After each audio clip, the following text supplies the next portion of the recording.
ધોરણ 10 chapter number 1 રાસાયણિક પ્રક્રિયાઓ અને તેના સમીકરણો વિશે આજે આપણે ચર્ચા કરીશું.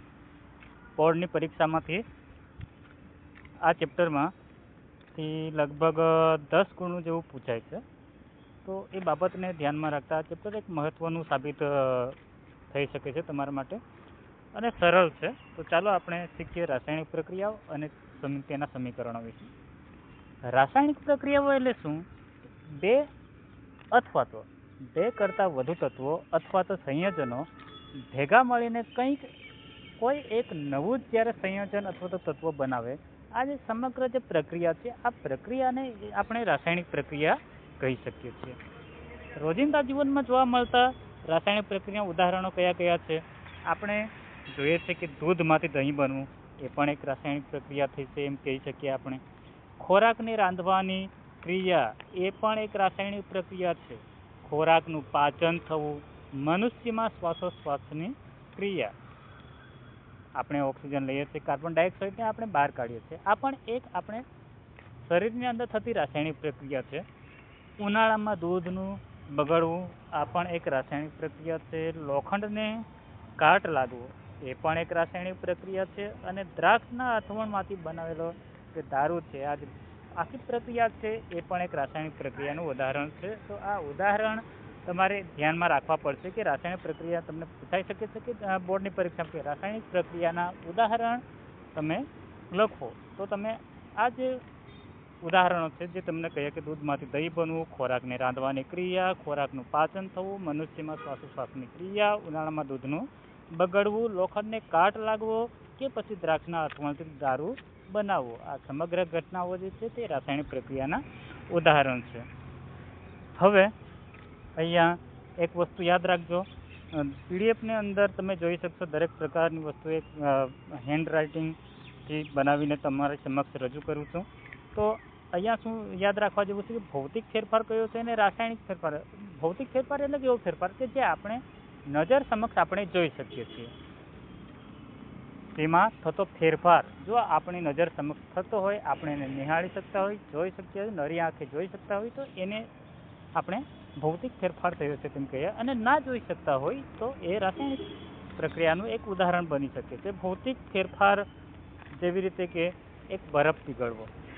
બરફ પીગળવો એક ભૌતિક, આપણે નરી આંખે એને જોઈ શકીએ છીએ બરફ પીગળી રહ્યો છે, એનું કદ ઘટી રહ્યું છે. તો આ જે ઘટના જે છે રાસાયણિક પ્રક્રિયાનું એક ભૌતિક ફેરફારનું એક ઉદાહરણ છે. જ્યારે રાસાયણિક ફેરફારનું ઉદાહરણ કયું છે? લોખંડનું કટાવવું. લોખંડ જ્યારે ઓક્સિજન આયન જે છે એપી જે છે તે ઓક્સિજન સાથે પ્રક્રિયા કરીને જ્યારે એના ઉપર કાળાશ પડતો અથવા તો ટપકા ટપકા તમે જોઈ શકતા હોય, જે પ્રકારનું જે આવરણ બંધાય છે એને આપણે કાટ કહીએ છીએ. તો એ કાટ લાગવો એ એક રાસાયણિક પ્રક્રિયાનું ઉદાહરણ છે.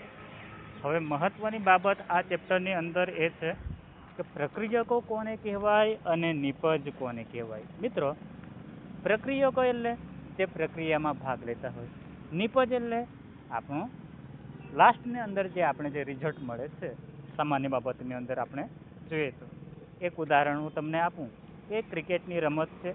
એ ક્રિકેટની રમતની અંદર જ્યારે ખેલાડીઓ જે રમત રમતા હોય છે એ પ્રક્રિયક તરીકેનું કામ કરે છે. એ આખી રમતની અંદર ભાગ લેતા વ્યક્તિઓ છે. જ્યારે અંતે મેચના અંતે જે પરિણામ મળે છે, જીત થઈ કે હાર થઈ, આ જે પરિણામ મળ્યું એ આપણે એક નિપજ તરીકે પણ આપણે એને સમજી શકીએ છીએ વ્યવહારિક બાબતની અંદર. તો રાસાયણિક બાબતની અંદર આપણે પ્રક્રિયક અને નિપજો વિશેની માહિતી જો વ્યાખ્યા જો આપી હોય તો અહીંયા તમે જોઈ શકો છો કે પ્રક્રિયકો એટલે શું કે રાસાયણિક પ્રક્રિયામાં ભાગ લેતા પદાર્થોને પ્રક્રિયકો કહેવામાં આવે છે.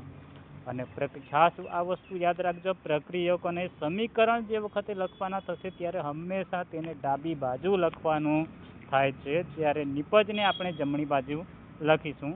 નિપજ એટલે શું કે રાસાયણિક પ્રક્રિયાને અંતે મળતા જે પદાર્થ છે, નવું જે તત્વ છે, નવું જે સંયોજન છે, એને શું કહેવાશે? આપણે નિપજ કહેવામાં આવે છે. તમારા પુસ્તકની અંદર પ્રવૃત્તિ નંબર 1, પ્રવૃત્તિ 2, પ્રવૃત્તિ 3 આ પ્રકારની જે પ્રવૃત્તિ જે આપી છે તેને વ્યવસ્થિત રીતે લખીને પ્રસ્તુત કરવાની કોશિશ કરી છે. તો આપણે જોઈએ પ્રવૃત્તિ નંબર 1. પ્રવૃત્તિ નંબર 1ને આપણે જો સાદી રીતે અને સરળ ભાષાની અંદર આપણે જ્યારે લખવું હોય તો કઈ રીતે લખી શકીએ? અહીંયા કઈ છે પ્રવૃત્તિ કે મેગ્નેશિયમની પટ્ટીને સળગાવવાથી એમાં થતા ફેરફાર કેવા પ્રકારના હશે તેને લગતી આ પ્રવૃત્તિ છે. તો આપણે જોઈએ અહીંયા સૌપ્રથમ આકૃતિને તમે જોશો તો એક મીણબત્તી તમને દેખાતી હશે. ઉપર તમને અહીંયા તમને એક મેગ્નેશિયમની પટ્ટી દેખાતી હશે. અહીંયા એક રકાબી ટાઈપનું તમને દેખાતું હશે કે જેની અંદર આપણે જે નિપજ છે તેને આપણે ભેગું કરી શકીએ. તો આ ઉદાહરણને જ્યારે પ્રસ્તુત કરવું હોય, પ્રવૃત્તિને પ્રસ્તુત કરીને લખવું હોય ત્યારે કેવી રીતે લખી શકીએ કે જ્યારે મેગ્નેશિયમની પટ્ટીને ઓક્સિજનની હાજરીની અંદર મીણબત્તી વડે જ્યારે ઉષ્મા આપવામાં આવે છે અથવા તો ગરમ કરવામાં આવે છે ત્યારે એ મેગ્નેશિયમની જે પટ્ટી જે છે તે તીવ્ર સફેદ જ્યોત સાથે સળગે છે. ખાસ મહત્વનું યાદ રાખજો, સફેદ જ્યોત સાથે સળગે છે. 1 માર્ક્સની અંદર પણ પૂછાઈ શકે છે મિત્રો કે મેગ્નેશિયમની પટ્ટીને હવાની હાજરીમાં સળગાવતા તે કયા રંગના જ્યોત સાથે, કયા પ્રકારના રંગની જ્યોત સાથે સળગી ઉઠે છે? તો કયો જવાબ શું આવશે? સફેદ જ્યોત. બરાબર છે. હવે અહીંયા જે સફેદ જે રાખ જે છે તે આપણે અહીંયા રકાબીની અંદર જે પણ હોય છે તેને ભેગો કરીશું. એટલે કે અહીંયા મેં લખ્યું છે મેગ્નેશિયમની પટ્ટીને હવાની હાજરીમાં સળગાવતા આંખને આંજી નાખે તેવી તીવ્ર જગારા મારતી સફેદ જ્યોત સાથે સળગી ઉઠે છે અને સફેદ પાવડરમાં રૂપાંતર થાય છે, જે મેગ્નેશિયમ ઓક્સાઇડ છે. ખાસ વસ્તુ યાદ રાખજો, મેગ્નેશિયમ ઓક્સિજન સાથે પ્રક્રિયા કરે છે અને શું બનાવે છે? એ ધાતુનો ઓક્સાઇડ બનાવે છે. મેગ્નેશિયમની પટ્ટીને સળગાવતા પહેલાં કાચ પેપર કે કાપડ વડે સાફ કરવામાં આવે છે, કારણ કે મેગ્નેશિયમ પર ઓક્સાઇડનું સ્તર જામેલું હોય છે જે પટ્ટીને સળગાવવામાં અવરોધ ઊભો કરે છે. તો આ એ નોર્મલ વસ્તુ છે મિત્રો કે જ્યારે આપણે કોઈ પણ વસ્તુને ખુલ્લી હવામાં રાખીએ ત્યારે એના પર એ દરેક વસ્તુ ઉપર ઓક્સિજનનું પડ જામી જાય છે અને આપણા પ્રવૃત્તિની અંદર એ અવરોધ ઊભું નહીં કરે તેના માટે સૌપ્રથમ કાચ પેપર વડે એને સાફ કરવામાં આવે છે.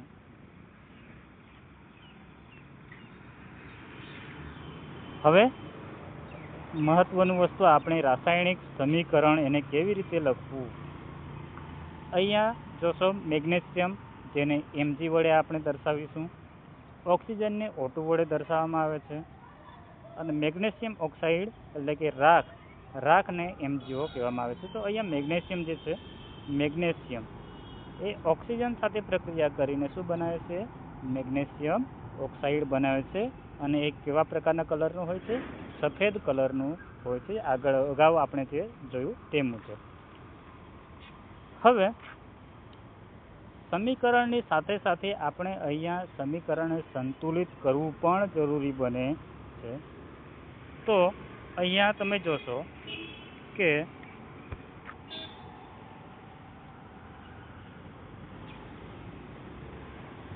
મેગ્નેશિયમ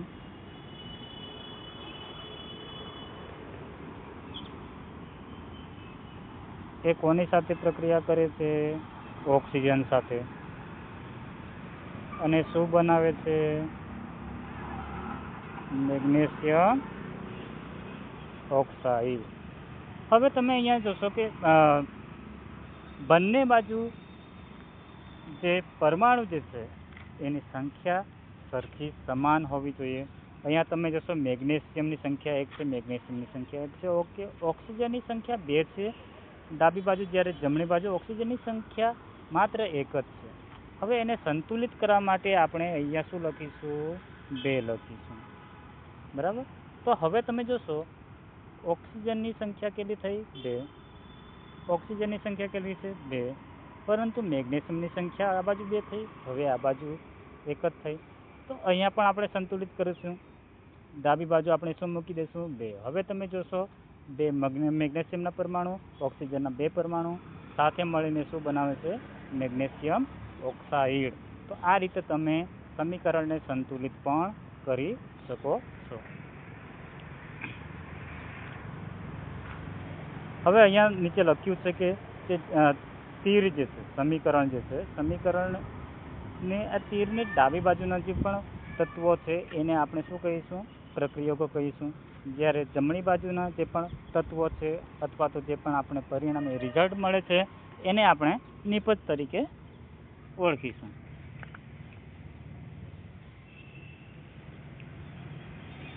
પ્રવૃત્તિ નંબર 2 તમે અહીંયા જોઈ શકો છો કે એક આકૃતિની અંદર તમે એક વસ્તુ મિત્રો ધ્યાન રાખજો, વિજ્ઞાનની અંદર જ્યારે સારા માર્ક્સ તમારે લાવવા હોય તો ગોખણ પટ્ટી કરતાં મહત્વની બાબત એ રહે છે કે તમે આકૃતિ ઉપરથી તમે એ બાબત, એ પરિસ્થિતિને તમે કેવી રીતે વર્ણવી શકો છો.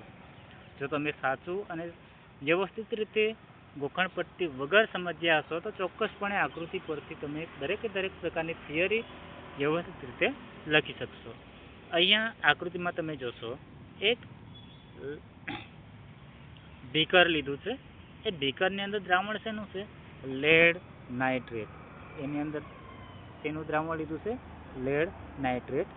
લેડ નાઇટ્રેટને આપણે સાંકેતિક રીતે કઈ રીતે દર્શાવીશું? PbNO3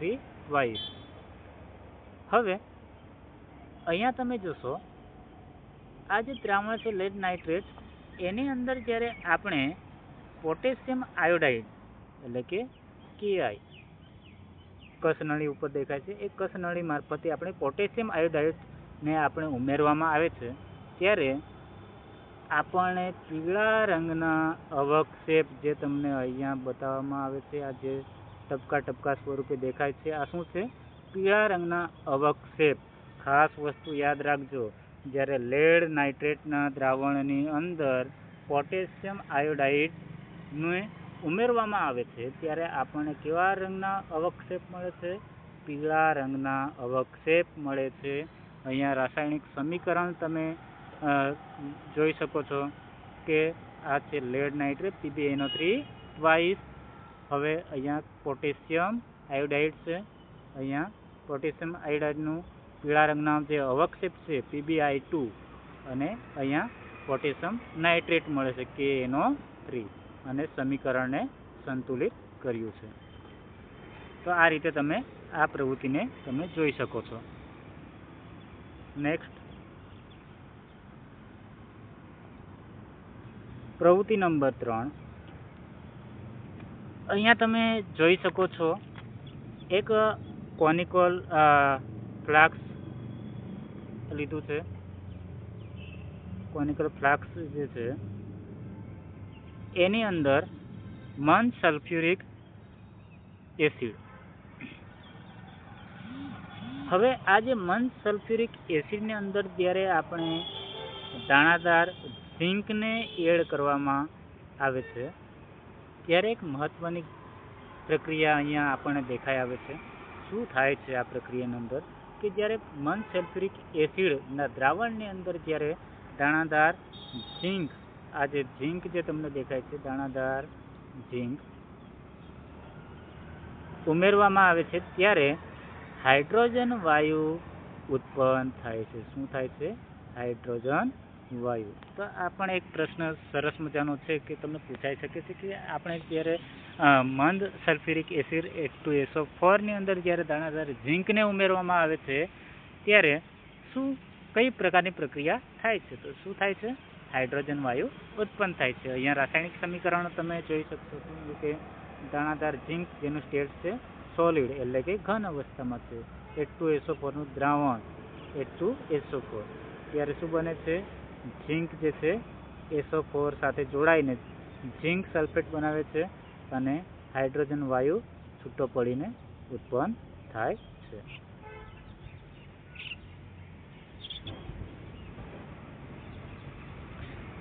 આ દરેક ઘટના પરથી એક પ્રશ્ન ચોક્કસપણે અહીંયા ઉત્પન્ન થાય છે કે રાસાયણિક પ્રક્રિયા દરમિયાન ફેરફાર કયા કયા પ્રકારના થાય છે. જ્યારે આપણે પ્રક્રિયા કરીએ છીએ ત્યારે જે નિપજ મળે છે, પ્રક્રિયકમાંથી જે આપણને નિપજ મળે છે ત્યારે કેવા કેવા ફેરફારો આપણને જોવા મળે છે.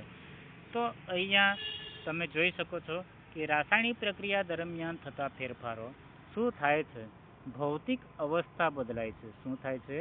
ભૌતિક અવસ્થા બદલાય છે. તમે અહીંયા જોઈ શકશો કે જ્યારે અહીંયા ઝીંક જે છે, ઝીંક સોલિડ અવસ્થામાં હતું, પરંતુ અહીંયા શું થાય છે, સલ્ફેટ, ઝીંક સલ્ફેટ જ્યારે બનાવે છે, નિપજ મળે છે, ત્યારે એ દ્રાવણ સ્વરૂપે બને છે, અને હાઇડ્રોજન જે છે એ આપણને ગેસ સ્વરૂપે મળે છે, જ્યારે અહીંયા શું હતું, આપણને દ્રાવણ સ્વરૂપે હતું. બરાબર. તો જ્યારે પણ આપણે રાસાયણિક પ્રક્રિયા થાય છે, કોઈ બે તત્વો અથવા સંયોજન વચ્ચે રાસાયણિક પ્રક્રિયા થાય છે, ત્યારે એની ભૌતિક અવસ્થા ઘનમાંથી વાયુ, બરાબર, કાં તો ઘનમાંથી લિક્વિડ સ્વરૂપમાં પણ એનો ફેરફાર થઈ શકે છે. રંગમાં પરિવર્તન થાય છે. મહત્વની બાબત, આગળની સ્લાઇડની અંદર તમે જોઈ શકતા હશો કે મેગ્નેશિયમની પટ્ટી જે હતી એના રંગમાં ફેરફાર થયો હતો. રંગ જે જ્યોત જે આપણને જે મળી હતી એ જ્યોત કેવા પ્રકારની હતી? સફેદ પ્રકારની મળી હતી. બરાબર છે. તો તેમાં ફેરફાર થાય છે. બીજો, રંગમાં ફેરફાર થાય છે, રંગમાં પરિવર્તન થાય છે. તાપમાનમાં પણ ફેરફાર થાય છે, અને જોડે જોડે અમુક વાયુઓ પણ ઉત્પન્ન થાય છે, જે રીતે કે આપણે આ ઝીંક અને સલ્ફ્યુરિક એસિડના પ્રવૃત્તિની અંદર આપણે જોયું હતું કે અહીંયા હાઇડ્રોજન વાયુ ઉત્પન્ન થયો હતો.